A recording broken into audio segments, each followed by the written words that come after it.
بسم الله الرحمن الرحيم. أهلا بكم في قناة تفسير أحلام والرقية الشرعية. النهاردة هنتكلم مع بعض عن رؤية المكياج أو رؤية الميك اب بشكل عام. هنتكلم عن أهم التفسيرات المتعلقة بيه. كمان هنعرف امتى تكون رؤيته محمودة وامتى تكون رؤيته غير محمودة. أول حاجة لما تشوف المرأة إن هي بتحط ميك اب وتشوف إنه بقى شكلها حلو عليه وتشوف إن الميك اب شكله جميل، فمن الرؤى اللي بتدل على مال وعلى سعادة، كمان على نجاح في العمل، نجاح في تجارة. برضو لو كانت مريضة فمن الرؤى اللي بتدل على شفائها. لما تشوف ان هي بتحط ميك اب وشافت ان الميك اب ده كان كتير او كان تقيل. آمم، وضع المكياج بكثرة أو تشوف إن هو بقى تقيل، فمن الرموز اللي بتدل على أسرار وخفايا هي بتحاول أو بترغب إن هي تخبيها. كمان المكياج اللي شكله حلو بشارة باستقرار، بشارة بزوال خلافات، كمان بسعادة.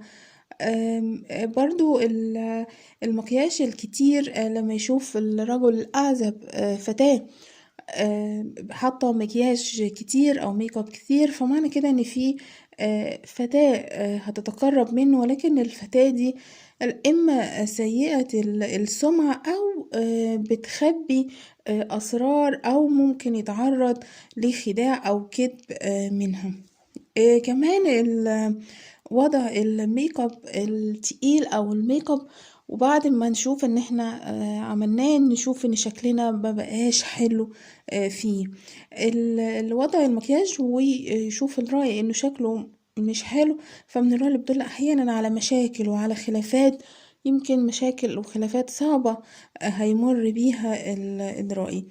كمان وضع الميك اب بكثرة، اما يشوف الشخص ان في امرأة قدامه بتحط يعني حاطة ميك اب تقيل او ميك اب كتير، فمن الرؤى اللي بتدل على المكر وعلى الخداع وكمان على السمعة السيئة. كمان الفتاة العزباء برضو لما تشوف ان هي بتحط ميك اب، فمن الرؤى اللي بتدل على اقتراب ارتباطها او زواجها، خصوصا لما تشوف ان هي بتحطه وكان شكلها حلو. شراء الميك اب او المكياج من الرموز اللي بتدل على مكانة هيحصل عليها الرائي، وكمان بيكون بشارة برزق وبمال وبرزق حلال. كل ما كان الميك اب اللي احنا اشتريناه غالي او ماركة غالية، كل ما كانت الاموال اللي هنحصل عليها اكتر. لما يشوف الشخص انه بيمسح الميك اب ده او بيمسح المكياج ده، فمن الرؤى اللي بتدل على خير وعلى سعادة وكمان على تغييرات كبيرة هتحصل في حياته. الخلاص من المكياج كمان من الرموز اللي بتبشر بقرب الفرج. كمان من الرؤى اللي بتدل على الشفاء. من الرموز لما تشوف امرأة متزوجة أو امرأة حامل إن هي بتمسح الميك اب بتاعها، فمن الرموز اللي بتدل على تقربها من الله سبحانه وتعالى أكتر بأعمال صالحة أو بأعمال طيبة.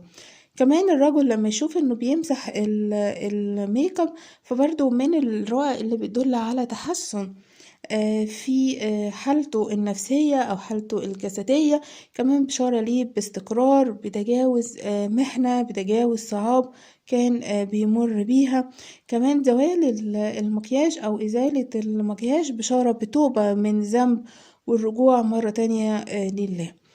كمان المرأة الحامل لما تشوف ان هي يعني بتتخلص من الميك اب بتاعها، فبرضو من الرموز اللي بتدل على قرب ولادتها، وكمان بشارة بولادة معافى، ولادة أطفال أو ذرية معافى، ذرية بصحة كويسة. المرأة كمان المتزوجة برضو من الرموز اللي بتدل على حملها في القريب. الفتاة العزباء برضو لما تشوف ان هي بتحط مكياج وتشوف ان المكياج شكله جميل، فدي بشارة ليها بمكانة كمان برزق هتحصل عليه.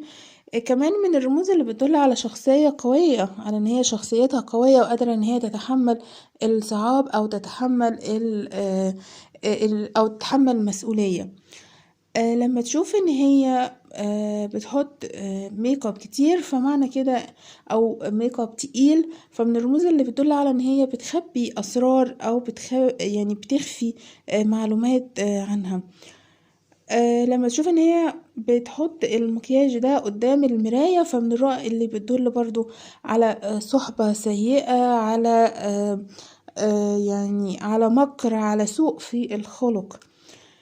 لما تشوف إن هي بتتجمل وتشوف إن الميك اب ده شكله حلو، فمن الرؤى اللي بتدل برضو على زواجها، وزواجها من شخص هيكون ميسور الحال وعلى خلق.